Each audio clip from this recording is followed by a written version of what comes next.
Արամո Ռայսա Մկրտչյանի մասին ինչպիսին էր Ռայսա Մկրտչյանը ձեր հուշերում, ինչ նշանակություն ունի նա հայ էստրադայի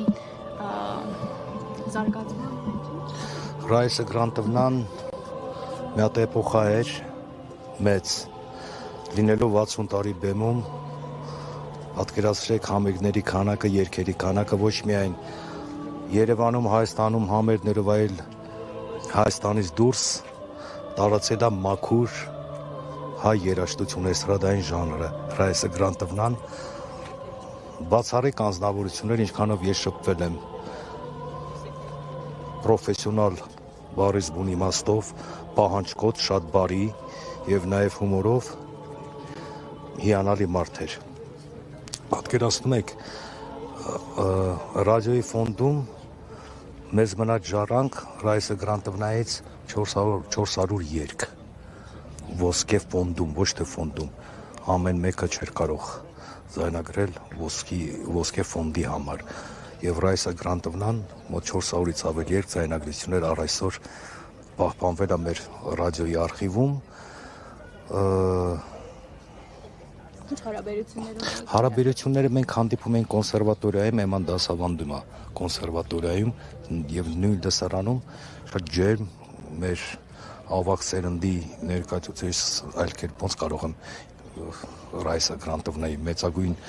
հարգանքով եւ խոնարհումով իր արած գործի համար եւ որպես մայր, որպես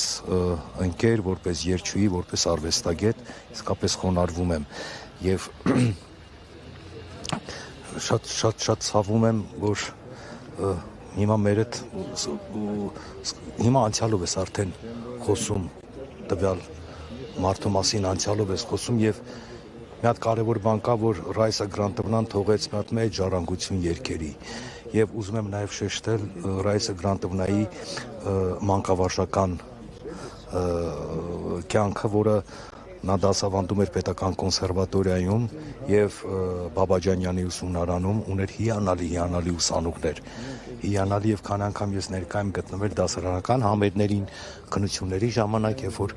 Ռայսա Գրանտովնայի եւ ոչ միայն Էմայի եւ բոլորի ուսանողները ելույթ են ունենում ստեկար շկոլա, որի անունը Ռայսա Մկրտչյան, եւ ուզում եմ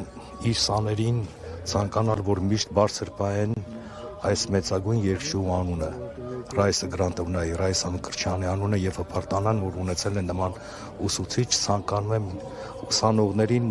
մեծ բեմեր, այն ինչ որ տվել է Ռայսա Գրանտովնան, թող sense արևի լույսերի պես շողշողան բեմում իր ուսանողները, ցավալի է կորուստը, ցավում եմ իսկապես, ինչ ասեմ, Աստված լույսերի մեջ պահի Ռայսա Գրանտովնայի հոգին։